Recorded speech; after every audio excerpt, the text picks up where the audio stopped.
Hi guys, I am Ravi brother. ನೀವು ನೋಡ್ತಿರೋದು D K Ravi competitive classes. ಇದರಲ್ಲಿ ಕೆ ಎಸ್ ಮೇನ್ಸ್ ಸಿಲೆಬಸ್ಸನ್ನು ಮತ್ತು ಕೆ ಎಸ್ ಪ್ರಿಲಿಮ್ಸಿಗೆ ನಾವು ಕಂಪ್ಲೀಟಾಗಿ ಸಿಲೆಬಸ್ ಮಾಡಿಕೊಡ್ಬೇಕಂತ. ಇಟ್ ಮೀನ್ಸ್ ಕಂಪ್ಲೀಟ್ ಅಂದರೆ ಪೊಲಿಟಿ, ಜಿಯೋಗ್ರಫಿ, ಎಕಾನಮಿನ ಮೇನ್ಲಿ ಮಾಡಿಕೊಡ್ತೀವಿ.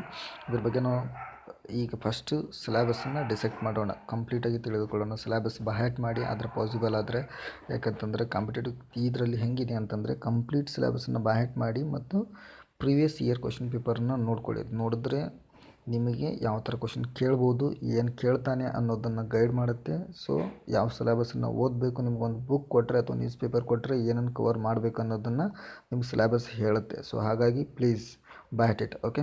ಆ್ಯಂಡ್ ಅದರ ಜೊತೆಗೆ ಏನಂತಂದರೆ ಈ ಚಾನಲನ್ನು ಸಬ್ಸ್ಕ್ರೈಬ್ ಮಾಡಿಕೊಳ್ಳಿ.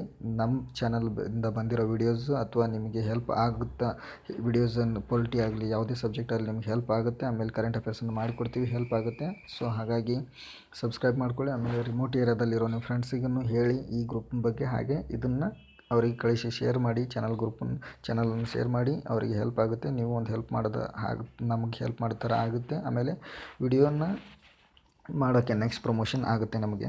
ಸೊ ನಮಗೆ ನೀವು ಕೊಟ್ಟಿರೋ ಸಪೋರ್ಟು ಭಾಳ ಹೆಲ್ಪ್ ಆಗುತ್ತೆ ನೆಕ್ಸ್ಟ್ ವಿಡಿಯೋನ ಚೆನ್ನಾಗಿ ಮಾಡೋಕ್ಕೆ. ಈಗ GS1 ಸ್ಟಡೀಸಲ್ಲಿ ನಿನ್ನೆ ಏನು ಮಾಡಿದ್ವಿ ನಾವು ವಿಡಿಯೋಲ್ಲಿ ನೋಡಿ, ನೀವು ಹೋಗಿ ಪ್ಲೇಲಿಸ್ಟಲ್ಲಿದೆ. ನಿನ್ನೆ GS1 ಅರ್ಧ ಸಿಲೆಬಸ್ಸನ್ನು ಕಂಪ್ಲೀಟ್ ಮಾಡಿದ್ದೆ. ಇವಾಗ ಸೆಕ್ಷನ್ ಸೆಕೆಂಡನ್ನು ಕಂಪ್ಲೀಟ್ ಮಾಡ್ತೀನಿ. ಸೊ ಟೋಟಲಿ ಇವತ್ತು GS1 ಕಂಪ್ಲೀಟ್ ಮಾಡಿ ಹಾಕ್ತೀನಿ ನಿಮಗೆ, ಓಕೆ. ಸಿಲೆಬಸನ್ನು ಮಾತ್ರ ಹೇಳ್ತಿದ್ದೀನಿ, ಸ್ಟಡಿ ಇದರಲ್ಲೆಲ್ಲ ಟೋಟಲ್ ಸಿಲೆಬಸ್ನ ಜಸ್ಟ್ ಸಿಲೆಬಸ್ನ ಮಾತ್ರ ಎಕ್ಸ್ಪ್ಲೇನ್ ಮಾಡ್ತಿದ್ದೀನಿ. ಆಮೇಲೆ ಏನೇನು ಮಾಡಬೇಕು ಅಂತ ನಾನು ಹೇಳಿದ್ದೆ, ಇದನ್ನು ಫಾಲೋ ಅಪ್ ಮಾಡಿ ಪ್ಲೀಸ್, ಓಕೆ. ಈಗ ನೋಡಿ ಸೆಕ್ಷನ್ ಸೆಕೆಂಡ್ ಇದೆ. ಈ ಸೆಕ್ಷನ್ ಸೆಕೆಂಡಲ್ಲಿ ಏನಿದೆ, independent Karnataka towards a political consolidation ಅಂತ ಇದೆ. ಸೊ ಇದರ ಅಂತಂದರೆ Karnataka first political consolidation of attempts of the social successive government backward classes social justice. ಅಂದರೆ ಪೊಲಿಟಿಕಲ್ ಕನ್ಸಾಲಿಡೇಷನ್ ಪ್ರಾಬ್ಲಮ್ ಫಸ್ಟಲ್ಲಿ ಬಾಂಬೆ ಕರ್ನಾಟಕ ಅಂತಿತ್ತು, ಹೈದರಾಬಾದ್ ಕರ್ನಾಟಕ ಅಂತಿತ್ತು, ಇವೆಲ್ಲ ಸೇರ್ಕೊಂಡು ಆಮೇಲೆ ಕರ್ನಾಟಕ ಆಯಿತು. This is the political consolidation, okay.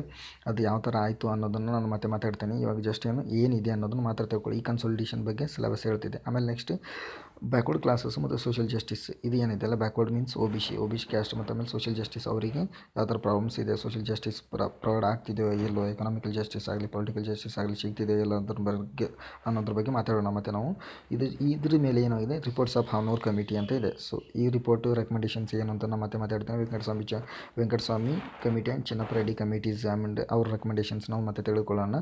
ಆಮೇಲೆ ದೇವರಾಜ್ ಅರಸು ಅವರು ಇದ್ರಲ್ಲ, ದಲಿತ ಮೂಮೆಂಟಿಗೆ ಭಾಳ ಹೆಲ್ಪ್ ಮಾಡಿದರು. ಸೊ ದಲಿತ ಮೂಮೆಂಟಿಗೆ ಯಾವ ಥರ ಹೆಲ್ಪ್ ಮಾಡಿದ್ರು, ದಲಿತಸ್ಗೆ ಏನೇನು ಹೆಲ್ಪ್ ಮಾಡಿದ್ರು ಅನ್ನೋದು. ಆಮೇಲೆ ಲ್ಯಾಂಡ್ ರಿಫಾರ್ಮ್ಸ್ ಕರ್ನಾಟಕದಲ್ಲಿ ಏನು ತಂದರು, ಅದರ ಲ್ಯಾಂಡ್ ರಿಫಾರ್ಮ್ಸಿಂದ ಯಾವ್ಯಾವ ಆ್ಯಕ್ಟ್ಸ್ ಬಂದವು, ಆಮೇಲೆ ನೆಕ್ಸ್ಟ್ ಯಾವ ಥರ ಹೆಲ್ಪ್ ಆಯಿತು ಜನರಿಗೆ ಅನ್ನೋದನ್ನು ನಾನು ಮತ್ತೆ ಮಾತಾಡ್ತೀನಿ, ಓಕೆ. ಜಸ್ಟ್ ಈಗ ಅದನ್ನು ತಿಳ್ಕೊಳ್ಳಿ ಸಿಲೆಬಸ್ ಏನಿದೆ ಅನ್ನೋದು, okay. Language issues mainly movement ಏನಿದೆ, ಗೋಕಾಕ್ ಮೂಮೆಂಟ್ ಇದೆ. ಸೊ ಗೋಕಾಕ್ ಮೂಮೆಂಟಿನ ಬಗ್ಗೆ ನಾವು ರೆಕಮೆಂಡೇಷನ್ಸ್ನ ಎಲ್ಲ ಬುಕ್ಕಲ್ಲಿ ನೋಡಿರ್ತೀವಿ. ಬಟ್ ಈಗ ನಾನು ಅದನ್ನು ಗೋಕಾಕ್ ಮೂಮೆಂಟ್ ಅಂತ ಬಂದಾಗ ಅದನ್ನು ಎಕ್ಸ್ಪ್ಲೇನ್ ಮಾಡುವಾಗ ಹೇಳ್ತೀನಿ ಏನೇನು ಹೇಳಿದೆ, ಮೂಮೆಂಟ್ ಯಾಕೆ ಬಂತು, ಏನು ಆ ರೆಕಮೆಂಡೇಷನ್ಸ್ ಏನು, ಅದು ಯಾವ ಪರ್ಸ್ಪೆಕ್ಟಿವಲ್ಲಿ ಇತ್ತು ಅನ್ನೋದು, ಓಕೆ. ಆಮೇಲೆ ವಾಟರ್ ಡಿಸ್ಪ್ಯೂಟ್ಸ್ ಅಂತ ನಾರ್ಮಲಾಗಿ ಗೊತ್ತಿದೆ ನಿಮಗೆ, ಕೃಷ್ಣ ಆಗಲಿ ಮಹದಾಯಿ ಆಗಲಿ ಈ ಥರದ ಪ್ರಾಬ್ಲಮ್ ಕರ್ನಾಟಕ ಜೊತೆ ಕಾವೇರಿ ಆಗಲಿ, ಇದನ್ನೆಲ್ಲ ಇಶ್ಯೂಸನ್ನು ಡಿಸ್ಪ್ಯೂಟ್ ಬೌಂಡ್ರಿ ಬಗ್ಗೆ ತಿಳ್ಕೊಳ್ಳೋಣ. ಆಮೇಲೆ ನೆಕ್ಸ್ಟ್ ಮಹಾಜನ ಕಮಿಟಿ ರಿಪೋರ್ಟ್, ಅದ್ರ ಮೇಲೆ ಏನು ಹೇಳಿದ್ದೆ ಆ ರೆಕಮೆಂಡೇಷನ್ಸನ್ನು ಅದನ್ನು ಕವರ್ ಮಾಡುವಾಗ ನಾನು ಹೇಳ್ತೀನಿ, ಓಕೆ. Impact water disputes. ಈ ವಾಟರ್ ಡಿಸ್ಪ್ಯೂಟ್ಸಿಂದ ಫಾರ್ಮರ್ಸಿಗೆ ಯಾವ ಥರ ಪ್ರಾಬ್ಲಮ್ ಆಗಿದೆ, ಆಮೇಲೆ ಫಾರ್ಮರ್ಸ್ ಯಾವ ಥರ ಮೂಮೆಂಟ್ಸನ್ನ ತೊಗೊಂಡಿದ್ದಾರೆ, ಓಕೆ. ರೀಜ್ನಲ್ ಇಂಬ್ಯಾಲೆನ್ಸಸ್ ಏನಾಯಿತು ಅದರಿಂದ, ಇವನ್ನೆಲ್ಲ. ಆಮೇಲೆ ನಂಜುಂಡಪ್ಪ ಕಮಿಟಿ ರಿಪೋರ್ಟ್, ಕರ್ನಾಟಕದ ಟೋಟಲಿ ಫೇಮಸ್ ಕಮಿಟಿ ರಿಪೋರ್ಟ್ ಇದು, ಅದ್ರ ಬಗ್ಗೆ ತಿಳ್ಕೊಳ್ಳೋಣ, ಓಕೆ. ಇವಾಗ ನಾನು ಅದ್ರ ಬಗ್ಗೆ ಹೇಳ್ತಿರ್ಬೇಕಾದ್ರೆ ನೆಕ್ಸ್ಟ್ ಸೋಷಿಯಲ್ ಚೇಂಜ್ ಮೂಮೆಂಟ್ ಈಗ ಕಂಪ್ಲೀಟಾಗಿ ಕೊಟ್ಟಿದ್ದೀನಿ. ಸೋಷಿಯಲ್ ಸ್ಟ್ರಕ್ಚರ್ ಚೇಂಜ್ ಅಂದರೆ ನಮ್ಮದು ಹಿಂದ್ಗಡೆ ಯಾವ ಥರ ಸೊಸೈಟಿ ಇತ್ತು, ಈ ಥರ ಆ ಸೊಸೈಟಿ ಯಾವ ಥರ ಎವಾಲ್ವ್ ಆಯಿತು, ಯಾವ ಥರ ಚೇಂಜಸ್ ಕಾಣ್ಕೊತ ಬಂದ್ವಿ ನಾವು. ಇವಾಗ ನಾವೇ ನೋಡ್ತಿರುವಾಗ ನಮ್ಮ ಜನ್ರೇಷನಲ್ಲೇ, ಸೊ ನಮ್ಮಪ್ಪನ ಜನ್ರೇಷನ್ನು ನಾವು ನೋಡಿದ್ವಿ, ಎಲ್ಲರೂ ನಮ್ಮ ತಂದೆಯವ್ರ ಜನ್ರೇಷನ್ ಜೊತೆಗೆ ಆಮೇಲೆ ನೆಕ್ಸ್ಟ್ ಬರೋ ಜನ್ರೇಷನ್ ಎಷ್ಟು ಚೇಂಜ್ ಆಗಿದೆ ಈ ಗ್ಯಾಪಲ್ಲಿ. ಈ ಗ್ಯಾಪನ್ನು ನಾವು ತಿಳ್ಕೊಳ್ಬೇಕಾಗಿರೋದು. ಇಷ್ಟೇ ಒಂದು 30 ಇಯರ್ಸಲ್ಲಿ ಇಷ್ಟೆಲ್ಲ ಚೇಂಜ್ ಆಗ್ತಿರ್ಬೇಕಾದ್ರೆ ಹಿಂದಿನಿಂದ ಎಷ್ಟು ಚೇಂಜ್ ಆಯಿತು. ಆಮೇಲೆ ನೆಕ್ಸ್ಟ್ ಇವಾಗ ಬ್ರಿಟಿಷರು ಬಂದರು, ಹೌದು ಯಾವ ಥರ ಇಂಪ್ಯಾಕ್ಟ್ ಮಾಡಿ ಹೋದರು, ಅದನ್ನು ವೆಸ್ಟರ್ನೈಸೇಷನ್ ಅಂತೀವಿ. ಆಮೇಲೆ ನೆಕ್ಸ್ಟ್ ಮಾಡರ್ನೈಸೇಷನ್ ಅಂತಂದ್ರೆ ನಮ್ಮಷ್ಟಕ್ಕೆ ನಾವೇ ಆಗೋದು, ಮಾಡರ್ನೈಸ್ ಆಗೋದು, ಸೈಂಟಿಫಿಕಲಿ ಬಿಲ್ಡ್ ಆಗೋದು, ಇದ್ರ ಬಗ್ಗೆ ಮಾಡರ್ನೈಸೇಷನ್ ಅಂತೀವಿ. ಆಮೇಲೆ ನೆಕ್ಸ್ಟ್ ಅರ್ಬನೈಸೇಷನ್ ಮೀನ್ಸ್ ಏನಂತಂದರೆ ಸಿಟಿನ ಬಿಲ್ಡ್ ಆಗೋದು. ಇಂಡಸ್ಟ್ರಿಯಲೈಸೇಷನ್ ಅಂದರೆ ನಿಮಗೆಲ್ಲರಿಗೂ ಗೊತ್ತಿದೆ, ಸೊ ಮ್ಯಾನುಫ್ಯಾಕ್ಚರಿಂಗ್ ಸೆಕ್ಟರ್ ಬಿಲ್ಡ್ ಆಗೋದು, ಅಂದರೆ ಫ್ಯಾಕ್ಟ್ರೀಸ್ ಬರೋದು, ಇದನ್ನೆಲ್ಲ. ವುಮೆನ್ ಆ್ಯಂಡ್ ಸೋಷಲ್ಸ್, ಆಮೇಲೆ women and social movements. So women changes ಅಂದರೆ ಸತಿ ಅಂತಿತ್ತು, ಇವೆಲ್ಲ ಪ್ರಾಬ್ಲಮ್ಸು. ಇಮೋಲೇಷನ್ ಸತಿ ಅಂದ್ರೆ ಗೊತ್ತಿದೆ, ಇಮೋಲೇಷನ್ ಅಂತೇಳಿ. ಆಮೇಲೆ ನೆಕ್ಸ್ಟ್ ವಿಡೋ ಮ್ಯಾರೇಜಸ್ ಇತ್ತು. ಆಮೇಲೆ ಅವರು ಡಿಫ್ರೆನ್ಸ್ಡ್ ಆಗಿ ಮನೆಯಲ್ಲೇ ಆಮೇಲೆ ಒಂದಿಷ್ಟು ಸೊಸೈಟಿಯಲ್ಲಿ ಈಗೂ ಇದೆ. ಸೊ ಒಂದಿಷ್ಟು ಹೈಯರ್ ಕ್ಯಾಸ್ಟ್ ಸೊಸೈಟಿಯಲ್ಲಿ women just is is like a second gender ಅಂತ. ಸೊ ನಮ್ಮ ಕಾನ್ಸ್ಟಿಟ್ಯೂಷನ್ ಇಷ್ಟು ದಿನ ಆದ್ರೂ ಈಕ್ವಾಲಿಟಿ ಕೊಟ್ಟರು ಸಹಿತ ಇನ್ನೂ ಅವ್ರನ್ನ ಡಿಫ್ರೆನ್ಸ್ಡಾಗೆ ನೋಡ್ತಿದ್ದೀವಿ, ಅವ್ರನ್ನ ಡಿಪ್ರೆಷನಲ್ಲೇ ಕಳಿಸ್ತಾ ಇದ್ದೀವಿ. ಸೊ ಇದ್ರ ಬಗ್ಗೆ ವುಮೆನ್ ಸೋಷಿಯಲ್ ಮೂಮೆಂಟ್ಸ್ ಅಂದರೆ ವುಮೆನ್ ಆ್ಯಂಡ್ ಸೋಷಿಯಲ್ ಮೂಮೆಂಟ್ಸ್ ಅವ್ರನ್ನ ಬಿಲ್ಡಪ್ ಮಾಡೋಕ್ಕೆ, ಡೆವಲಪ್ ಮಾಡೋಕ್ಕೆ ಏನೇನು ಮಾಡಿದ್ರು, ಆಮೇಲೆ ನೆಕ್ಸ್ಟ್ ಎಜುಕೇಷನಲ್ ಚೇಂಜಸ್ ಏನು ಅದ್ರ ಬಗ್ಗೆ ಎಲ್ಲ ಮಾತಾಡೋಣ ನಾವು. ಮತ್ತು ಯಾವ್ಯಾವ ಥರದ ರಿಫಾರ್ಮ್ಸ್ ಬಂದು, ಯಾವ್ಯಾವ ಕಮಿಟೀಸ್ ಬಂದು, ಏನೇನು ಹೇಳಿದ್ರು ರೆಕಮೆಂಡೇಷನ್ಸ್, ಆಮೇಲೆ ನೆಕ್ಸ್ಟ್ ಯಾವ ಥರ ಇಂಪ್ಲಿಮೆಂಟೇಷನ್ ಮಾಡ್ಕೊಂತ ಗೌರ್ಮೆಂಟ್ ಅನ್ನೋದ್ರ ಬಗ್ಗೆ ಮಾತಾಡೋಣ. ಓಕೆ, ಸೋಷಿಯಲ್ ಈವಿಲ್ಸ್ ಈಗ ನಾನು ಹೇಳಿದ್ನೆ. ಸೋಷಿಯಲ್ ಈವಿಲ್ಸ್ ಅಂದರೆ ಯಾವುದು ಸತೀಸ್ ಇಂಥವೆಲ್ಲ ಇದು ವಿಡೋ ರಿಮ್ಯಾರೇಜಸ್ ಇದ್ದು, ವಿಡೋ ರಿಮ್ಯಾರೇಜ್ ಬಗ್ಗೆ ಆಗಲಿ ಅಥವಾ ಚೈಲ್ಡ್ ಮ್ಯಾರೇಜಸ್ ಆಗಲಿ ಇವು ಕುರದೆಲ್ಲ ಪ್ರಾಬ್ಲಮ್. ಆಮೇಲೆ ನೆಕ್ಸ್ಟ್ ಕರಪ್ಷನ್ನು, ನೆಪೋಟಿಸಮ್ಮು. ಕರಪ್ಷನ್ ಅಂದರೆ ನಿಮಗೆಲ್ಲ ಗೊತ್ತಿದೆ, ಬ್ಲ್ಯಾಕ್ ಮನಿನೂ ಗೊತ್ತಿದೆ. ನೆಪೋಟಿಸಮ್ ಮೀನ್ಸ್ ಒಬ್ಬರಿಗೆ ಸಪೋರ್ಟ್ ಮಾಡೋದು. ಈ ಸದ್ ನೀನು ಡಿ ಸಿ ಆಗಿದ್ರೆ ನಿನ್ನ ಮಕ್ಕಳಿಗೆ ಅಥವಾ ನಿನ್ನ ಅಣ್ಣ ತಮ್ಮಂದಿರೋ ಮಕ್ಕಳಿಗೆ ಅವರಿಗೆಲ್ಲರೂ ಜಾಬ್ ಕೊಡೋದು, ಅಥವಾ MLAs ಆದರೆ ತಮ್ಮ ಬೇಕಾದವ್ರಿಗೆ ಜಾಬ್ ಕೊಡೋದು, ಅಥವಾ ಅವ್ರಿಗೆ ಹೆಲ್ಪ್ ಮಾಡೋದು, ಯಾವುದೇ ಒಂದು ಪ್ರಾಜೆಕ್ಟ್ ಕೊಡಿಸೋದು, ಈ ಥರದ್ದು ಪ್ರಾಬ್ಲಮ್ಮು. ಓಕೆ, ಆಮೇಲೆ ನೆಕ್ಸ್ಟ್ ಟೆರರಿಸಮ್ ಅಂತ ಬರೋದು. ಟೆರರಿಸಮ್ ಅಂತಂದ್ರೆ ನಿಮ್ಗೆ ಗೊತ್ತಿದೆ. ಟೆರರಿಸಮ್ ಮತ್ತು ನಕ್ಸಲಿಸಮ್ ಬಗ್ಗೆ ಡಿಫ್ರೆನ್ಸ್ ಬಗ್ಗೆ ಮಾತಾಡ್ತೀನಿ ನಾನು. ಮತ್ತೆ ನಕ್ಸಲಿಸಮ್ ಅಂದ್ರೆ ಏನು, ಟೆರರಿಸಮ್ ಅಂದ್ರೆ ಏನು, ಅದ್ರ ಬಗ್ಗೆ ಎಲ್ಲ ಡೀಟೇಲಾಗಿ ಮತ್ತೆ ಮಾತಾಡೋಣ. ಜಸ್ಟ್ ಒಂದು ಕಾನ್ಸೆಪ್ಟನ್ನು ಮಾತ್ರ ತಿಳ್ಕೊಳ್ಳಿ, ಇದು ಇದೆ ಅಂತ ಸಿಲೆಬಸ್ಸಲ್ಲಿ. ಓಕೆ, ನೆಕ್ಸ್ಟ್ ಸ್ಲೈಡಲ್ಲಿ ಏನಿದೆ ಅಂತ ನೋಡೋಣ. ನೆಕ್ಸ್ಟ್ ನೋಡಿ, government and political system, legislature, MLAs, MPs, ಇದ್ರ ಬಗ್ಗೆ ಎಕ್ಸಿಕ್ಯೂಟಿವ್, ಜುಡಿಷಿಯರಿ ಫಂಕ್ಷನಿಂಗ್. ಆಮೇಲೆ ನೆಕ್ಸ್ಟ್ ಜುಡಿಷಿಯರಿ ಅಂದರೆ ಸುಪ್ರೀಂ ಕೋರ್ಟ್, ಇದೆಲ್ಲ ಎಕ್ಸಿಕ್ಯೂಟಿವ್, ಪ್ರೆಸಿಡೆಂಟ್. ಆಮೇಲೆ ನೆಕ್ಸ್ಟ್ ಕೌನ್ಸಿಲ್ ಆಫ್ ಮಿನಿಸ್ಟರ್ಸ್ ಇವ್ರದ್ದು. ಆಮೇಲೆ ನೆಕ್ಸ್ಟ್ ಡೆಮೊಕ್ರೆಟಿಕ್ ಪೊಲಿಟಿಕಲ್ ಸಿಸ್ಟಮ್. ನಮ್ಮ our country is dependent on the democracy. Democracy ಅಂದರೆ ಏನು ಫಸ್ಟ್ ಆಫ್ ಆಲ್ ಅದ್ರ ಬಗ್ಗೆ ತಿಳ್ಕೊಳ್ಳೋಣ. ಈಸ್ ಇಟ್ ಡೆಮೋಕ್ರಸಿ ಪ್ರೂವ್ಡ್ ಇಲ್ಲಿ ತನಕ? ನಮ್ಮದು ಡೆಮೋಕ್ರಸಿ ಸಕ್ಸಸ್ ಆಯಿತಾ? ಸಕ್ಸಸ್ ಆದರೆ ಎಲ್ಲ ರಿಪೋರ್ಟ್ಸಲ್ಲಿ ಎದಕ್ಕೆ ಡೆಮೋಕ್ರಸಿಯಲ್ಲಿ ಹಿಂದಿದ್ದೀವಿ ನಾವು? ಆಮೇಲೆ ನೆಕ್ಸ್ಟ್ ಎಷ್ಟೆಲ್ಲ ಯೂಸ್ ಆಗ್ತಿದೆ? ಆಮೇಲೆ ಟ್ರೆಡಿಷ್ನಲ್ ಸೊಸೈಟಿಯಲ್ಲಿ ಯಾವ ಥರದ್ದು ಡೆಮೋಕ್ರಸಿ ಇತ್ತು? ಆಮೇಲೆ ಅದರ ಜೊತೆಗೆ ಪೊಲಿಟಿಕಲ್ ಸಿಸ್ಟಮ್ ಏನಿತ್ತು ಸದ್ ವಿಚಾರ ಮಾಡಿ. ಏನಿದೆ ಸಾರಿ ನೋಡಿ, political party and their social composition ಹಿಂದ್ಗಡೆ. ಆಮೇಲೆ ಟ್ರೆಡಿಷನಲ್ ಸೊಸೈಟಿಯಲ್ಲಿ ಸಭಾ ಸಮಿತೀಸ್ ಇವೆಲ್ಲ ಬಂದು ಇದ್ರ ಬಗ್ಗೆ ಮಾತಾಡ್ತೇನೆ ನಾನು ಏನ್ಸೆಂಟ್ ಹಿಸ್ಟ್ರಿ ಹೇಳುವಾಗ ಹೇಳ್ತೀನಿ. ಡಿಸೆಂಟ್ರಲೈಸೇಷನ್ ಆಫ್ ಪವರ್ ಅಂತಿದೆ. Decentralisation means dividing of the powers. Okay, powers divide ಮಾಡೋದು ಅಷ್ಟೇ. ಸೆಂಟ್ರಲಿಗೆ, ಆಮೇಲೆ ಸ್ಟೇಟ್ ಗೌರ್ಮೆಂಟಿಗೆ, ಜುಡಿಷಿಯಲಿಗೆ, ಇವೆಲ್ಲ supreme court power, high court powers, state central ಅವ್ರ ಮಧ್ಯದೊಳಗಿರೋ ಪವರ್ಸು, ಇದೆಲ್ಲ 7th ಸ್ಕೆಡ್ಯೂಲಲ್ಲಿ ಕವರ್ ಆಗಿದೆ. ಓಕೆ, ಈ ಸ್ಕೆಡ್ಯೂಲ್ ಬಗ್ಗೆ ನಾನು ಪೊಲಿಟಿ ಹೇಳುವಾಗ ಮಾತಾಡ್ತೀನಿ. ಪಂಚಾಯತ್ ರಾಜ್ ಮೊದಲು ಇರಲಿಲ್ಲ. 1973 ಅಮೆಂಡ್ಮೆಂಟ್, 72nd ಅಮೆಂಡ್ಮೆಂಟ್ ಇವೆಲ್ಲ ಹೇಳುತ್ತಲ್ಲ. ಸೊ ಅವು ಏನು ಪವರ್ ಕೊಟ್ಟು ಪಂಚಾಯತಿಗೆ ಅನ್ನೋದ್ರ ಬಗ್ಗೆ ಮಾತಾಡ್ತೀನಿ. ಮತ್ತು ಪ್ರಾಬ್ಲಮ್ಸ್ ಆಫ್ ಸೆಕ್ಯುಲರೈಸೇಷನ್, ವಾಟ್ ಈಸ್ ಸೆಕ್ಯುಲರೈಸೇಷನ್ ಅನ್ನೋದನ್ನು ಕಾನ್ಸೆಪ್ಟ್ ಬಗ್ಗೆ ಮಾತಾಡ್ತೀನಿ. ಸೆಕ್ಯುಲರೈಸೇಷನ್ ಅಂದರೆ ಏನು, ಅದು ಸೆಕ್ಯುಲರೈಸೇಷನ್ ಪ್ರಾಬ್ಲಮ್, ನಾವು ಸೆಕ್ಯುಲರೈಸೇಷನ್ ಅಚೀವ್ ಮಾಡಿದ್ದೀವ? ಪಾಸಿಟಿವ್ ಕಾನ್ಸೆಪ್ಟ, ನೆಗೆಟಿವ್ ಕಾನ್ಸೆಪ್ಟ್ ನಮ್ಮ ಇಂಡಿಯಾದಲ್ಲಿ ಇರೋದು? ಫಸ್ಟ್ ಆಫ್ ಆಲ್ ಸೆಕ್ಯುಲರೈಸೇಷನ್ ಅಂದರೆ ಏನು, ಪಾಲಿಸಿ. ಆಮೇಲೆ ಗೌರ್ಮೆಂಟ್ ಯಾವ ಥರದ್ದು ಪಾಲಿಸಿ ತಂದಿದೆ ಅದಕ್ಕೆ ಸೆಕ್ಯುಲರೈಸೇಷನ್ ಪ್ರೂವ್ ಮಾಡೋಕ್ಕೆ, ಅಂದರೆ ನಮ್ಮ ಇಂಡಿಯಾದಲ್ಲಿ ಸೆಕ್ಯುಲರೈಸೇಷನ್ ಬಿಲ್ಡ್ ಮಾಡೋಕ್ಕೆ ಅನ್ನೋದನ್ನ ಬಗ್ಗೆ ಮಾತಾಡ್ತೀನಿ. ಆಮೇಲೆ ನ್ಯಾಷನಲ್ ಇಂಟಿಗ್ರೇಷನ್. ಸೊ ನಮ್ಮ ಪ್ರಾಬ್ಲಮದಲ್ಲಿ ಒಂದಿಷ್ಟು ಜನ ಹೇಳ್ತಾರೆ ರೀಜ್ನಲಿಸಮ್, ಅಸ್ಸಾಂ ಸಪ್ರೇಟ್ ಆಗಿರ್ಬೇಕಂತ ಹೇಳುತ್ತೆ, ನಾಗಾಲ್ಯಾಂಡ್ ಹೇಳುತ್ತೆ, ಆಮೇಲೆ ತಮಿಳ್ನಾಡ್ದವರು ದ್ರಾವಿಡ ಮೂಮೆಂಟ್ ಮಾಡಿದ್ರು. ಈ ಥರದ್ದು ರೀಜ್ನಲಿಸಮ್ ಇರುವವರೆಗೂ ಮತ್ತು ಇರುತ್ತೆ. ಅದ್ರ ಜೊತೆಗೆ ನ್ಯಾಷನಲ್ ಇಂಟಿಗ್ರೇಷನ್ ಯಾವ ಥರ ಮಾಡಬೇಕು, ರೀಜ್ನಲ್ ಡೆವಲಪ್ಮೆಂಟ್ ಜೊತೆಗೂ ನ್ಯಾಷನಲ್ ಇಂಟಿಗ್ರೇಷನ್ ಬಗ್ಗೆ ಮಾತಾಡೋಣ. Next political participation and voting. So ಎಲ್ಲ ಜನರು ಪೊಲಿಟಿಕಲ್ ಪಾರ್ಟಿಸಿಪೇಷನ್ ಯಾವ್ಯಾವ ರೀಸನ್ದವ್ರು ಎಷ್ಟು ಪಾರ್ಟಿಸಿಪೇಟ್ ಮಾಡ್ತಿದ್ದಾರೆ, ಯಾಕೆ ಮಾಡಬೇಕು, ವೋಟ್ ಬ್ಯಾಂಕ್ ಅಂತ ಹೇಳ್ತೀವಿ ನಾವು. ಸೊ ಇಲ್ಲಿದೆ vote bank in the politics. Vote ಅಂದರೆ ಎಷ್ಟು ಇಂಪಾರ್ಟೆಂಟ್ ಅನ್ನೋದ್ರ ಬಗ್ಗೆ ಮತ್ತೆ ಮಾತಾಡೋಣ ನಾವು. Okay, socio economic system. The jajmani system means jajmani system related to the land reforms. Okay, ಇದ್ರ ಬಗ್ಗೆ ನಾವು ಮಾತಾಡ್ತೀನಿ. The jajmani system it's most famously in the West Bengal. Okay, market economy ಅಂದರೆ ಏನು, capital. Market economy equal to capital economy. So capital means ದುಡ್ಡು. ಈ market decide ಮಾಡುತ್ತೆ ಪ್ರತಿಯೊಂದು ವಸ್ತುನ ಎಷ್ಟಕ್ಕೆ ಮಾರಬೇಕು, ಏನು, demand and supply movements. So ಇದ್ರ ಬಗ್ಗೆ ಎಲ್ಲ ಮಾತಾಡ್ತೀನಿ ನಾನು. ಆಮೇಲೆ ಅದ್ರ ಕಾನ್ಸಿಕ್ವೆನ್ಸಸ್ ಏನು ಬಿಲ್ಡ್ ಮಾಡ್ತು, ಬಡವರಿಗೆ ಹೆಲ್ಪ್ ಆಯಿತು ಇಲ್ಲೋ, ಅದು social consequences. Okay, richer people decide ಮಾಡಬೇಕಾದ್ರೆ ಬಡವರಿಗೆ ಏನು ಮಾಡಬೇಕು ಅನ್ನೋದು ಈ ಥರದ್ದು. ಆಮೇಲೆ ಆಕ್ಯುಪೇಷನಲ್ ಡೈವರ್ಸಿಫಿಕೇಷನ್, ಸೋಷಿಯಲ್ ಸ್ಟ್ರಕ್ಚರ್. ನಮ್ಮ ಹತ್ರ ಆಕ್ಯುಪೇಷನಲ್ ಡೈವರ್ಸಿಫಿಕೇಷನ್ ಅಂದರೆ ನಾವು ಅಗ್ರಿಕಲ್ಚರ್ ಡಿಪೆಂಡೆಂಟ್ ಆಗಿದ್ದು ಬೇರೆ ಕಡೆ ಡೈವರ್ಸಿಫೈ ಆಗ್ತಿದ್ದೀವಿ. ಸೊ ಡಿಮ್ಯಾಂಡ್ ಆಗಲಿ ಅಥವಾ ನೀವು ಎಜುಕೇಟೆಡ್ ಆಗಿದ್ದೀರಾ ಅನ್ನೋದಕ್ಕಾಗಲಿ, ಇದನ್ನೆಲ್ಲ ಯಾವುದೇ ಒಂದು ರೀಸನ್ ಇರಲಿ, ಅದು ಯಾಕೆ ಚೇಂಜ್ ಆಯಿತು, ಡೈವರ್ಸಿಫಿಕೇಷನ್ಗೆ ಹೋದ್ವಿ, ಬೇರೆ ಆಕ್ಯುಪೇಷನ್ ಯಾಕೆ ತೊಗೊಂಡಿವಿ ನಾವು ಬೇರೆ ಜಾಬನ್ನು. ಆಮೇಲೆ ಇದರಿಂದ ಸೋಷಿಯಲ್ ಇಂಪ್ಯಾಕ್ಟ್ ಏನಾಯಿತು ಅಂದರೆ, ನೀವು ಜಾಯಿಂಟ್ ಫ್ಯಾಮಿಲಿಯಲ್ಲಿ ಇರ್ತೀರಾ, ಜಾಯಿಂಟ್ ಫ್ಯಾಮಿಲಿಯಲ್ಲಿ ಇದ್ದೀರಾ ಅಂದ್ಕೊಳ್ಳಿ, ನೀವು ಜಾಬ್ಗೋಸ್ಕರ ಏನು ಮಾಡ್ತೀರಾ, ಬೇರೆ ಯಾವುದೋ ಒಂದು ಸಿಟಿಗೆ ಶಿಫ್ಟ್ ಆಗ್ತೀರಾ. ಇಟ್ ಮೀನ್ಸ್ ಅಲ್ಲಿ ಏನಾಯಿತು, ನಿಮ್ಮ ಯೂನಿಟರಿ ಫ್ಯೂಚರ್, ನೀವು ಬೇರೆ ಕಡೆ ಹೋದ್ರಿ ಅಂದರೆ ಸಿಂಗಲ್ ಫ್ಯಾಮಿಲಿನ ಬಿಲ್ಡ್ ಮಾಡ್ಕೊಂಡ್ರಿ. ಇದನ್ನು ನಾನು ಹೇಳ್ತಿರೋದು. ಸೊ ಈ ಥರ ಸೋಷಿಯಲ್ ಸ್ಟ್ರಕ್ಚರ್ ಇಂಪ್ಯಾಕ್ಟ್ ಜಸ್ಟ್ ಒಂದು ಎಕ್ಸಾಂಪಲ್ ಕೊಡ್ತಿದ್ದೀನಿ. ಆ ಥರ ಚೇಂಜ್ ಆಗೋದ್ರ ಬಗ್ಗೆ ಮಾತಾಡೋಣ ನಾನು ಮುಂದೆ. ಅದು ಸಿಲೆಬಸ್ ಅಷ್ಟೇ ಹೇಳ್ತಿರೋದು. ಆಮೇಲೆ ನೆಕ್ಸ್ಟ್ ಏನಾಗಿದೆ, professionalisation role of the trade unions ಏನೇನು ಮಾಡಿದ್ವು ಸೊಸೈಟಿಯಲ್ಲಿ, ಅದು ಯಾವ ಥರ ಇಂಪ್ಯಾಕ್ಟ್ ಮಾಡ್ತು ಸೊಸೈಟಿಗೆ ಅನ್ನೋದ್ರ ಬಗ್ಗೆ ಮಾತಾಡ್ತೀನಿ.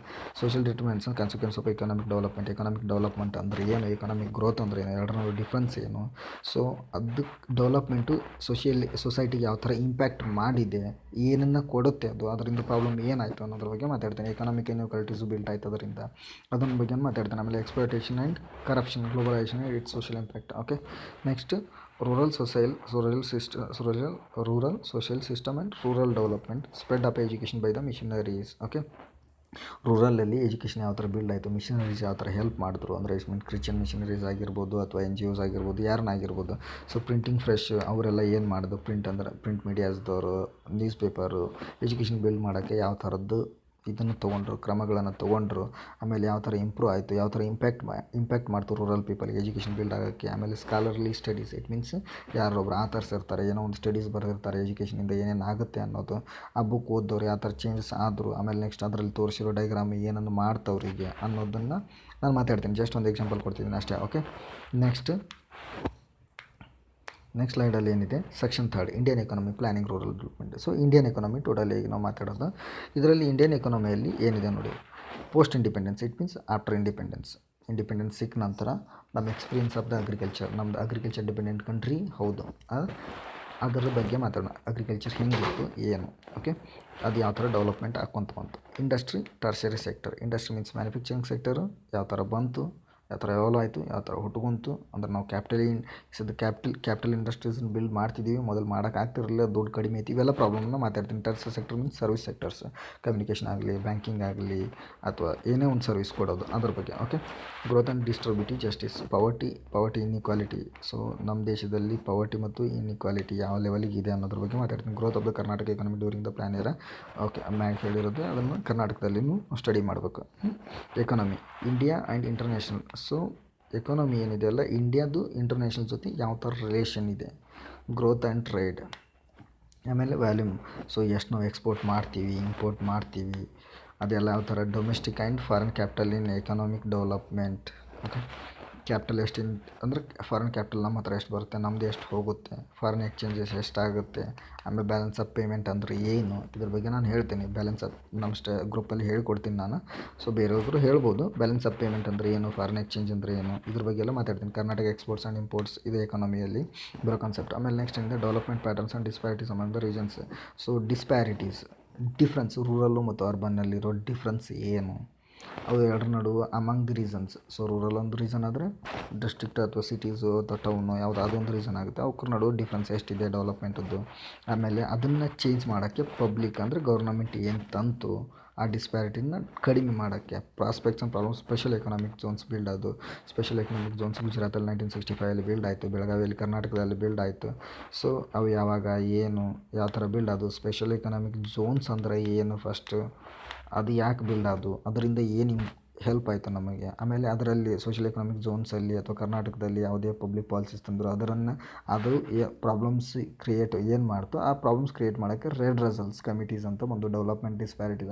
ರೆಡ್ ರಸಲ್ ಯಾವ ಥರ ಮಾಡಿದ್ರು, ಸಾಲ್ವ್ ಮಾಡೋದ್ರ ಬಗ್ಗೆ ನೆಕ್ಸ್ಟ್ ಹೇಳ್ತೀನಿ ನಾನು. Okay, next planning goals, objectives, approaches, achievements. So planning ಅಂತಂದರೆ 5 ಇಯರ್ ಪ್ಲ್ಯಾನ್ಸ್. ಓಕೆ, ನಿಮಗೆಲ್ಲರಿಗೂ ನಿಮಗೆ ಎಲ್ಲರಿಗೂ ಗೊತ್ತಿರೋ ಹಾಗೆ 5 ಇಯರ್ ಪ್ಲ್ಯಾನ್ಸನ್ನು ನಾವು ಜವಾಹರ್ಲಾಲ್ ನೆಹರು ಗೌರ್ಮೆಂಟಲ್ಲೇ ತಂದ್ವಿ 1950ಸಲ್ಲಿ. ಸೊ 1951 52 ಬಂದಾಗ ಅದು ಯಾವುದನ್ನು ಡಿಪೆಂಡೆಂಟ್ ಆಗಿತ್ತು ಅಂತಂದರೆ ಬೋಲ್ಸ್ವಿಕ್ ಗೌರ್ನಮೆಂಟ್ 1970ನಲ್ಲಿ Bolshevik government, it means Russian government 5 year ಪ್ಲ್ಯಾನ್ಸನ್ನು ರೋಲ್ ಔಟ್ ಮಾಡಿತ್ತು. ಇದ್ರ ಮೇಲೆ ಡಿಪೆಂಡೆಂಟ್ ಆಗಿ ನಾವು ಪ್ಲ್ಯಾನಿಂಗ್ ಕಮಿಷನ್ನು ಮತ್ತು ಪ್ಲ್ಯಾನಿಂಗ್ಸನ್ನು ತಂದ್ವಿ. 1 to 7th 5 ಇಯರ್ ಪ್ಲ್ಯಾನ್ವರೆಗೂ ಆಬ್ಜೆಕ್ಟಿವ್ಸ್ ಹಿಟ್ ಏನು ಮಾಡ್ತು, ಆಬ್ಜೆಕ್ಟಿವ್ಸ್ ಏನಿದ್ದು ಅದ್ರದ್ದು ಫಸ್ಟ್ 5 ಇಯರ್ ಪ್ಲ್ಯಾನ್ ಅಗ್ರಿಕಲ್ಚರ್ ಮೇಲೆ ಡಿಪೆಂಡ್ ಆದರೆ, ಸೆಕೆಂಡ್ನೇದು ಇಂಡಸ್ಟ್ರಿ ಮೇಲೆ ಡಿಪೆಂಡ್ ಆಗಿತ್ತು. ಈ ಟಾರ್ಗೆಟ್ಸ್ ಇಟ್ಟಿದ್ದು, ಆ ಟಾರ್ಗೆಟ್ ರೀಚ್ ಆಗುವ ಇಲ್ಲೋ, ಆಬ್ಜೆಕ್ಟಿವ್ಸ್ ಏನಿತ್ತು, ಅಚೀವ್ಮೆಂಟ್ಸ್ ಎಷ್ಟು ಮಾಡ್ತು ಅನ್ನೋದ್ರ ಬಗ್ಗೆ ಸ್ಟಡಿ ಒಂದೊಂದಾಗಿ ಹೇಳ್ಕೊತ ಹೋಗ್ತೀನಿ ಮುಂದೆ. Okay, next development plans under the new economic policies regime. So 8th 5 year ಪ್ಲ್ಯಾನಿಂದ ಇನ್ಕ್ಲೂಸಿವ್ ಗ್ರೋತ್ ಬಂತು. ಓಕೆ, ಈ ಇನ್ಕ್ಲೂಸಿವ್ ಗ್ರೋತ್ ಬಂದಿರೋದು ಯಾವ ಥರ ಅಚೀವ್ಮೆಂಟ್ ಮಾಡಿದ್ದೀವಿ ಅನ್ನೋದ್ರ ಬಗ್ಗೆ ಮಾತಾಡ್ತೀನಿ. ಮತ್ತು ಡಿಸೆಂಟ್ರಲೈಸೇಷನ್ ಅಂದರೆ ಆಗಲೇ ಹೇಳಿದ್ದೆ ನಿಮಗೆ, dividing of the power. Okay, pros and cons, ಅದರದ್ದು ಪ್ಲಸ್ ಪಾಯಿಂಟ್ ಏನು, ನೆಗೆಟಿವ್ ಪಾಯಿಂಟ್ಸ್ ಏನು, ಅಡ್ವಾಂಟೇಜಸ್, ಇಟ್ ಮೀನ್ಸ್ ಅಡ್ವಾಂಟೇಜಸ್ ಏನು, ಡಿಸ್ಅಡ್ವಾಂಟೇಜಸ್ ಏನು ಅಂದಂಗೆ ಅಷ್ಟೇ. ಟಾಪ್ ಡೌನ್ ಅಪ್ರೋಚ್ ಅಂದರೆ ಏನು ತಿಳ್ಕೊಳ್ಳಿ ಫಸ್ಟ್. ಟಾಪ್ ಅಂದರೆ ಮೇಲ್ಗಡೆ ಡಿಸಿಷನ್ ಮಾಡೋದು, ಕೆಳಗಡೆ ಇಂಪ್ಲಿಮೆಂಟೇಷನ್ ಮಾಡೋದು. ಬಾಟಮ್ ಅಪ್ರೋಚ್ ಅಂತಂದರೆ ಕೆಳಗಡೆಯಿಂದ ಇಂಪ್ಲಿಮೆಂಟೇಷನ್ ಮಾಡೋದು ಮತ್ತು ಕೆಳಗಡೆದವ್ರನ್ನು ಪಾಲಿಸೀಸ್ ಮಾಡೋಕ್ಕೆ ರೆಕಮೆಂಡೇಷನ್ಸ್ ಮಾಡೋದು. ಸೊ ಈಗ ನೀತಿ ಆಯೋಗ ಅದೇ ಆ ಪ್ರೊಸೀಜರ್ ಮೇಲಿದೆ, bottom up approach. Okay, planning commission ಏನಿತ್ತು ಟಾಪ್ ಡೌನ್ ಅಪ್ರೋಚ್ ಮೇಲೆ ಡಿಪೆಂಡ್ ಆಗಿತ್ತು. ಓಕೆ, ಇದ್ರ ಬಗ್ಗೆ ನಾನು ಮಾತಾಡ್ತೀನಿ. ಮತ್ತು ಪಂಚಾಯತ್ ರಾಜ್ ಇನ್ಸ್ಟಿಟ್ಯೂಷನ್ ಡಿಸೆಂಟ್ರಲೈಸೇಷನ್ ಅದನ್ನು ಹೇಳಿದಾಗಲೇ dividing of the power. Panchayat raj ಇನ್ಸ್ಟಿಟ್ಯೂಷನ್ಗೆ 72nd ಆ್ಯಂಡ್ 73rd ಅಮೆಂಡ್ಮೆಂಟ್ ಮಾಡಿ ಕೊಟ್ಟರು ಪವರ್ಸನ್ನು. ಅದ್ರ ಬಗ್ಗೆ ನಾವು ಮತ್ತೆ ಮಾತಾಡೋಣ ಯಾವ್ಯಾವ ಪವರ್ಸ್ ಕೊಟ್ಟರು ಅನ್ನೋದು. ಆಮೇಲೆ next 72nd and 73rd constitution amendment ಏನು ಮಾಡೋದು, ಸ್ಟೇಟ್ ಫೈನಾನ್ಸ್ ಕಮಿಷನ್ನ ಬಿಲ್ಡ್ ಮಾಡೋದು. ಅದೇ ಆರ್ಟಿಕಲ್ ಯಾವುದು, ಏನು ಸ್ಟೇಟ್ ಫೈನಾನ್ಸ್ ಕಮಿಷನ್ ಅಂದರೆ ಏನು, ಸೆಂಟ್ರಲ್ ಫೈನಾನ್ಸ್ ಕಮಿಷನ್ ಅಂದರೆ ಏನು, ಯಾವ ಆರ್ಟಿಕಲ್ ಅಂಡರ್ ಇದೆ ಅನ್ನೋದ್ರ ಬಗ್ಗೆ ನಾನು ಮುಂದೆ ಮಾತಾಡ್ತೀನಿ. ಜಸ್ಟ್ ಒಂದು ಹೇಳ್ತಿದ್ದೀನಿ ಅಷ್ಟೇ. ಅದಾವು ಸಿಲೆಬಸ್ ಇದೆಯಲ್ಲ ಇದೆ. ಸೊ ಇದೆಷ್ಟೆಲ್ಲ ಡೆಪ್ತಿಗೆ ನೀವು ಓದಬೇಕು ಅನ್ನೋದನ್ನು ಮಾತ್ರ ತೋರಿಸ್ತಿದ್ದೀನಿ ನಾನು. ನೆಕ್ಸ್ಟ್ ನೋಡಿ, ನೆಕ್ಸ್ಟಲ್ಲಿ ಏನಿದೆ, ರೂರಲ್ ಡೆವಲಪ್ಮೆಂಟ್ ಬಗ್ಗೆ ಹೇಳ್ತಿದೆ. Rural development. Okay, rural development importance of the agriculture importance ಏನು ಫಸ್ಟ್ ಆಫ್ ಆಲ್ ತಿಳ್ಕೊಳ್ಳಿ. 55% of our country population totally dependent on the agriculture. Okay, so ಹಾಗಾಗಿ ನಮ್ಮದೆಲ್ಲ 155 ಜನ ಅಗ್ರಿಕಲ್ಚರ್ ಡಿಪೆಂಡೆಂಟ್ ಆಗಿದ್ದೀವಿ ಅಂತಂದರೆ ಅಗ್ರಿಕಲ್ಚರ್ ಎಷ್ಟು ಇಂಪಾರ್ಟೆಂಟ್ ಅಂತ ತಿಳ್ಕೊಳ್ಳಿ ಈಗ. Okay, next Gandhian approach to the rural development. ಗಾಂಧಿಯವರು ಅಂದರೆ ರೂರಲ್ ಡೆವಲಪ್ಮೆಂಟ್ ಮಾಡೋಕ್ಕೆ ಏನು ಹೇಳಿದ್ರು, ಯಾವ ಥರ ಅಪ್ರೋಚನ್ನು ಹೇಳಿದ್ರು ಅದ್ರ ಬಗ್ಗೆ ಸ್ಟಡಿ ಹೇಳ್ತೀನಿ ನಾನು, ನೋಟ್ಸ್ ಕೊಡ್ತೀನಿ, ಅದ್ರ ಬಗ್ಗೆ ಹೇಳ್ತೀನಿ. ಸೊ ರೂರಲ್ ಡೆವಲಪ್ಮೆಂಟನ್ನು ಹೇಳೋದ್ರ ಬಗ್ಗೆ 40th ಆರ್ಟಿಕಲ್ DPSPಯಲ್ಲಿ ಇನ್ಕ್ಲೂಡ್ ಮಾಡಿದ್ದಾರೆ ಗಾಂಧಿಯನ್ ಫಿಲಾಸಫಿ. ಓಕೆ, DPSPಯಲ್ಲಿ ಮತ್ತೆ 3 ಡಿವೈಡ್ ಆಗುತ್ತೆ. ಫಿಲಾಸಫಿ ಏನು, ಯಾರ್ಯಾರ ಮೇಲೆ ಡಿಪೆಂಡ್ ಆಗಿದ್ದು, ಮಾರ್ಕ್ಸಿಸಮ್ ಮೇಲೆ ಆಗಲಿ, ಸೋಷಿಯಲ್ ಲಿಬ್ರಲ್ ಮೇಲೆ, ಇಂಟೆಲೆಕ್ಚುಯಲ್ ಲಿಬ್ರಲ್ ಮೇಲೆ ಆಗಲಿ, ಗಾಂಧಿಯನ್ ಫಿಲಾಸಫೀಸ್ ಆಗಲಿ ಆರ್ಟಿಕಲ್ಸನ್ನು ಇದ್ದಾವೆ. ಅದ್ರ ಬಗ್ಗೆ ನಾನು DPSP ಹೇಳುವಾಗ ಹೇಳ್ತೀನಿ. ಓಕೆ, ನೆಕ್ಸ್ಟ್ ನೋಡಿ, problems of irrigation, agriculture productivity, food security. ಈ ಪ್ರಾಬ್ಲಮ್ಸ್ ಆಫ್ ಇರಿಗೇಷನ್ ಯಾವ ಥರ ಪ್ರಾಬ್ಲಮ್ ಫೇಸ್ ಮಾಡ್ತಿದೆ. ರೂರಲ್ ಕ್ರೆಡಿಟ್ ಅಂದರೆ ರೂರಲ್ಗೆ ದುಡ್ಡು ಅಂತ. ಸೊ ರೂರಲ್ಗೆ ದುಡ್ಡು ಯಾರು ಕೊಡ್ತಾರೆ ಅನ್ನೋದು ಒಂದು ಕ್ವಶನ್ನು. ಓಕೆ, ಇದ್ರ ಬಗ್ಗೆ ನಾನು ಮಾತಾಡ್ತೀನಿ ಮತ್ತೆ. ಆಮೇಲೆ ನೆಕ್ಸ್ಟ್ ಇನ್ಫ್ರಾಸ್ಟ್ರಕ್ಚರ್. ಸೊ ಕರ್ನಾಟಕದಲ್ಲಿ ಇರೋ ರೂರಲ್ ಎಕನಾಮಿಕ್ ಡೆವಲಪ್ಮೆಂಟಿಗೆ ಇನ್ಫ್ರಾಸ್ಟ್ರಕ್ಚರ್ ಅಂದರೆ ಏನು, ಇದೆಲ್ಲ ಎನರ್ಜಿ ಕೊಡೋದಾಗಲಿ, ಇರಿಗೇಷನ್ ಇರೋದಾಗಲಿ, ಟ್ರಾನ್ಸ್ಪೋರ್ಟು, ಕಮ್ಯುನಿಕೇಷನ್ನು, ಮಾರ್ಕೆಟ್ಸ್, ಇದೆಲ್ಲ ಇನ್ಫ್ರಾಸ್ಟ್ರಕ್ಚರ್ ಬಿಲ್ಡ್ ಆಗಿದೆ, ಹೆಂಗಾಗಿದೆ, ಎಷ್ಟಾಗಿದೆ, ಅದರಿಂದ ಪ್ರಾಬ್ಲಮ್ ಇನ್ನೂ ಫೇಸ್ ಮಾಡ್ತಿದ್ದೀವ, ನಾವು ಅಚೀವ್ ಮಾಡಿದ್ದೀವಿ, ಹ್ಯಾಪಿಯಾಗಿದ್ದೀವ ಅನ್ನೋದು. ಆಮೇಲೆ next rural health sector even we are facing problems since Covid ಬಂತು. ಈ ಥರದ ಕಂಡೀಷನಲ್ಲಿ ಬಂದಾಗ ಪ್ರಾಬ್ಲಮ್ಸನ್ನು ಇನ್ನೂ ತೋರಿಸ್ತು. ನಮ್ಮ ರೂರಲ್ ಹೆಲ್ತ್ ಸ್ಟ್ರಕ್ಚರ್ ಸರಿ ಇಲ್ಲ ಅನ್ನೋದನ್ನು ಇನ್ನೂ ಎದ್ದು ತೋರಿಸ್ತು ಕೋವಿಡ್. ಸೊ ಹಾಗಾಗಿ ರೂರಲ್ ಹೆಲ್ತ್ ಸ್ಟ್ರಕ್ಚರ್ ಅಂದರೆ ಏನು, ಯಾವ ಥರ ಬಿಲ್ಡ್ ಮಾಡಬೇಕಾಗಿತ್ತು, ಯಾವ ಥರ ಬಿಲ್ಡ್ ಮಾಡೋಕ್ಕಾಗಿಲ್ಲ, ನಮ್ಮ GDPಯಿಂದ ಎಷ್ಟು ರೇಷಿಯೋ ಹೋಗ್ತಿದೆ ಹೆಲ್ತ್ ಸೆಕ್ಟರ್ಗೆ ಅನ್ನೋದ್ರ ಬಗ್ಗೆ ಮಾತಾಡ್ತೀನಿ. Okay, Karnataka rural markets in Karnataka, rural housing and health care schemes, health care ಬಗ್ಗೆ ಹೇಳ್ತಿದ್ದಾರೆ. Okay, next last slide. ಈ ಪಾರ್ಟ್ ಅಂದರೆ it means GS1 last part, last slide, syllabus last dissection. Okay, next ಮತ್ತೆ ನಾನು GS2 ನಾಳೆ ಹಾಕ್ತೀನಿ. ಈಗ GS1 ಬಗ್ಗೆ ತಿಳ್ಕೊಳ್ಳಿ. ರೂರಲ್ ಡೆವಲಪ್ಮೆಂಟ್ ಇನಿಷಿಯೇಟಿವ್ಸ್, ಪವರ್ಟಿ ಎಲಿವೇಷನ್ ಮಾಡೋಕ್ಕೆ ಗೌರ್ಮೆಂಟ್ ಯಾವ ಥರದ್ದು ಇದನ್ನು ತೊಗೊಂತು ಸ್ಕೀಮ್ಸ್. ಪವರ್ಟಿ ಎಲಿವೇಷನ್ ಅಂದರೆ ಫುಡ್ ಕೊಡೋದಾಗಿರ್ಬೋದು, ಅಂದರೆ ಫುಡ್ ಡಿಸ್ಟ್ರಿಬ್ಯೂಷನ್, ಇದು ಬರ್ತಾವಲ್ಲ PDS ರೇಷನ್ ಕೊಡ್ತಾರಲ್ಲ ಅದ್ರ ಬಗ್ಗೆ ಆಗಲಿ. ಆಮೇಲೆ ನೆಕ್ಸ್ಟ್ ಜಾಬ್ ಕೊಡೋದಾಗಲಿ, ಆ ಥರದ್ದು ಏನೇನು ಸ್ಕೀಮ್ ಮಾಡಿದೆ, ಸೆಂಟ್ರಲ್ ಗೌರ್ಮೆಂಟ್ ಮಾಡಲಿ ಅಥವಾ ಕರ್ನಾಟಕ ಗೌರ್ಮೆಂಟ್ ಮಾಡಲಿ, ಸೆಲ್ಫ್ ಸ್ಕಿಲ್ ಜಾಬ್ಸ್ ಕೊಡೋದಾಗಲಿ ಅಥವಾ ದುಡ್ಡು ಕೊಡೋದಾಗಲಿ, ಅದಕ್ಕೆ ಏನು ಮಾಡಿದ್ದೆ ಪವರ್ಟಿ ಎಲಿವೇಷನ್ ಬಗ್ಗೆ ಆ ಪ್ರೋಗ್ರಾಮ್ಸ್ ಒಂದೊಂದಾಗಿ ಎಕ್ಸ್ಪ್ಲೇನ್ ಮಾಡ್ಕೊತ ಹೋಗ್ತೀನಿ ಮುಂದೆ. ಎಂಪ್ಲಾಯ್ಮೆಂಟ್ ಜನರೇಷನ್ ಅಂದರೆ ಇಟ್ ಮೀನ್ಸ್ MGNRA ಎಲ್ಲರಿಗೆ ಗೊತ್ತಿದೆ, ಮಹಾತ್ಮ ಗಾಂಧಿದು ರೂರಲ್ದು. ಸೊ ಆ ಆ್ಯಕ್ಟ್ ಏನೇನು ಮಾಡ್ತು, ಯಾವ ಥರ ಹೆಲ್ಪ್ ಆಗಿದೆ, ಎಷ್ಟು ಜನಕ್ಕೆ ಹೆಲ್ಪ್ ಆಗಿದೆ, ವುಮೆನ್ಸಿಗೆ ಎಷ್ಟು ಹೆಲ್ಪ್ ಆಗಿದೆ, ಏನೇನು ಮಾಡಿದೆ ಅನ್ನೋದ್ರ ಬಗ್ಗೆ. ಆಮೇಲೆ 5 year plans and inclusive growth. After 8th ಈಗಲೇ ಹೇಳಿದೆ ನಾನು 5 ಇಯರ್ ಪ್ಲ್ಯಾನಿಂದ ಇನ್ಕ್ಲೂಸಿವ್ ಗ್ರೋತ್ ತೊಗೊಂಡಿದ್ದಾನೆ ಅಂತ. ಸೊ ಅದರ ನೆಕ್ಸ್ಟ್ ಅಚೀವ್ಮೆಂಟ್ ಕೇಳ್ತಿದ್ದಾನೆ ಏನೇನು ಮಾಡಿತ್ತು ಅನ್ನೋದು. ಆಮೇಲೆ ನೆಕ್ಸ್ಟ್ ಇಲ್ಲೆಲ್ಲ ನೋಡಿ ಪೂರಾ ಅಂತಿದೆ. ಪೂರಾ ಅಂತಂದರೆ provision of urban amenities in the rural areas, ಅಂದರೆ ಅರ್ಬನಲ್ಲಿ ಸಿಗೋ ಎಲ್ಲ ಫೆಸಿಲಿಟೀಸನ್ನು ರೂರಲಲ್ಲಿ ಸಿಗೋದು. ಇದು APJ ಅಬ್ದುಲ್ ಕಲಾಂ ಅವರ ಡ್ರೀಮ್ ಆಗಿತ್ತು. ಓಕೆ, ಪೂರಾ ಅನ್ನೋದು. ಇದ್ರ ಬಗ್ಗೆ ನಾನು ಮಾತಾಡ್ತೀನಿ ಮತ್ತೆ ಏನೇನಿತ್ತು ಅನ್ನೋದು. ಸೊ ಆಮೇಲೆ ನೆಕ್ಸ್ಟ್ ಪ್ರಾಬ್ಲಮ್ ಏನಿದೆ, ರೆಸರ್ವೇಷನ್ ಇನ್ನು ರೂರಲ್ ಟ್ಯಾಂಕ್ ರೆಸರ್ವೇಷನ್ ಆಗಲಿ, ಡ್ರಿಂಕಿಂಗ್ ವಾಟರ್ ಪ್ರಾಬ್ಲಮ್ ಆಗಲಿ ಹಳ್ಳಿಯಲ್ಲಿರೋದು, sanitation and health care system, health care ಬಗ್ಗೆನೂ ಹೇಳಿದೆ ನಾನು ಆಗಲೇ. ಸೊ ಇದು ಆಮೇಲೆ ನೆಕ್ಸ್ಟ್ ಇನ್ನೊಂದು ಏನಂತಂದ್ರೆ ನಾನು ನಿಮ್ಗೆ ಎಲ್ಲರಿಗೂ ಹೇಳ್ಬೇಕು ಅನ್ನೋದು ಏನಂತಂದರೆ, ಎಲ್ಲರೂ ಏನು ಮಾಡ್ತೀವಿ ಮ್ಯಾಥಮೆಟಿಕ್ಸ್ ಇರಲ್ಲ ಮೇನ್ಸಲ್ಲಿ ಅಂತ ಅನ್ಕೊತೀವಿ. ಬಟ್ ಇಲ್ಲಿ ನೋಡಿ ಕ್ಲಿಯರ್ಲಿ ಮೆನ್ಷನ್ ಮಾಡಿದ್ದಾನೆ GS1 ಲಾಸ್ಟ್ ಪಾರ್ಟಲ್ಲಿ 8th ಪಾಯಿಂಟಲ್ಲಿ ನಾನು ತೋರಿಸ್ತಿದ್ದೀನಿ, ಮಾರ್ಕ್ ಮಾಡ್ತಿದ್ದೀನಿ. ಅದರಲ್ಲಿ ಏನಿದೆ, data collection of analysis, interpretation. So ಇಲ್ಲೆಲ್ಲ ಸಿಲೆಬಸ್ ಕೊಟ್ಟಿದ್ದಾನೆ ಅವನು ಮ್ಯಾಥಮೆಟಿಕ್ಸಿಗೆ, ಆ್ಯಪ್ಟಿಟ್ಯೂಡಿಗೆ. ಸೊ ಅದಕ್ಕಾಗಿ ನಾನು ನಿಮ್ಗೆ ಏನು ಹೇಳ್ತಿದ್ದೀನಿ ಅಂತಂದರೆ 2 ಕ್ವಶನ್ ಇರ್ತಾವೆ, 20ರಿಂದ 25 ಮಾರ್ಕ್ಸ್. ಓಕೆ, ಈ 20ರಿಂದ 25 ಮಾರ್ಕ್ಸ್ ನೀವು ಡೈರೆಕ್ಟ್ಲಿ ಏನು ಮಾಡೋದು ಪ್ರಾಬ್ಲಮ್ ಮಾಡಿದ್ದೆ ಅಂದರೆ, ಯಾಕಂದರೆ ನಿಮಗೆಲ್ಲರಿಗೂ ಗೊತ್ತಿರೋ ಹಾಗೆ ನಮಗೆಲ್ಲರಿಗೂ ಗೊತ್ತಿರೋ ಹಾಗೆ ಏನಿದೆ, ಮ್ಯಾಥಮೆಟಿಕ್ಸಲ್ಲಿ ಮಾರ್ಕ್ಸ್ ಕಟ್ ಮಾಡೋಕ್ಕಾಗಲ್ಲ ಕರೆಕ್ಟ್ ಆನ್ಸರ್ ಬಂದರೆ. ಸೊ ನೀವು ಕರೆಕ್ಟ್ ಆನ್ಸರ್ ಫೈಂಡ್ ಔಟ್ ಮಾಡಿದ್ರೆ 20ರಿಂದ 25 ಮಾರ್ಕ್ಸ್ ಗೇನ್ ಮಾಡುತ್ತಲ್ಲ ಡೈರೆಕ್ಟಲ್ಲಿ. ಸೊ ನೀವು ಅದನ್ನೇ ಆನ್ಸರ್ ಬರೆಯುವಾಗ, ಎನಲೈಸ್ ಮಾಡುವಾಗ, ಅಥವಾ ಏನೋ ಒಂದು ಮಿಸ್ಟೇಕ್ಸ್ ಮಾಡಿರ್ತೀರ, ಅಥವಾ ನಿಮ್ಮ ಎಲ್ಲಿರೋ ಮ್ಯಾಟ್ರ್ ಸರಿ ಹೋಗಿರಲಿಕ್ಕಿಲ್ಲ, ಹಾಗಾಗಿ ಮಾರ್ಕ್ಸ್ ಕಟ್ ಮಾಡೋ ಚಾನ್ಸಸ್ ಬೇರೆ ಕ್ವಶನಲ್ಲಿ ಇರುತ್ತೆ, ಈ ಕ್ವಶನಲ್ಲಿ ಇರಲ್ಲ. ಸೊ ಹಾಗಾಗಿ GS1 ಮೇಲೆ ಇದರಲ್ಲಿ ಕಾನ್ಸಂಟ್ರೇಟ್ ಮಾಡಿ, 2 ಕ್ವಶನ್ನ ಬಿಡೋಕ್ಕೆ ಹೋಗಬೇಡಿ. Okay, thank you guys. ಇದು ಇವತ್ತಿಂದು GS1 ಸಿಲೆಬಸ್ ಕಂಪ್ಲೀಟ್ ಆಯಿತು. GS2 ನಾಳೆ ಹಾಕ್ತೀನಿ. ಹಾಗೆ ಸಬ್ಸ್ಕ್ರೈಬ್ ಮಾಡಿ ಗ್ರೂಪಿಗೆ, ಆಮೇಲೆ ಬೇರೆ ನಿಮ್ಮ ಫ್ರೆಂಡ್ಸ್ಗೆಲ್ಲ ಕಳಿಸಿ, ಇದ್ರ ಬಗ್ಗೆ ಹೆಲ್ಪ್ ಮಾಡಿ ಅವರಿಗೂ, ಆಮೇಲೆ ನನಗೂ ಹೆಲ್ಪ್ ಮಾಡಿ. Okay, thank you guys.